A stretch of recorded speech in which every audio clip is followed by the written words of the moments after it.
রহমান রাহিম। প্রিয় দেশবাসী, আসসালামু আলাইকুম। আপনারা জানেন যে দেশে একটা ক্রান্তিকাল চলছে। আমি সমস্ত রাজনৈতিক দলের নেতৃবৃন্দকে এখানে আমন্ত্রণ করেছিলাম, ওনারা এখানে এসেছেন। আমরা একটা সুন্দর আলোচনা করেছি।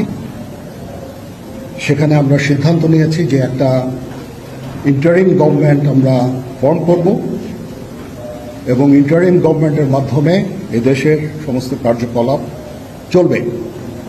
আমরা এখন মহামান্য রাষ্ট্রপতির কাছে যাব যে এই ইন্টারিম গভর্নমেন্ট ফর্মের ব্যাপারে ওনার সাথে আলোচনা করে আমরা একটা ইন্টারিম গভর্নমেন্ট ফর্ম করে দেশ পরিচালনা করব। আমি আপনাদের কথা দিচ্ছি, সমস্ত হত্যা, সমস্ত অন্যায় বিচার আমরা করব। আপনারা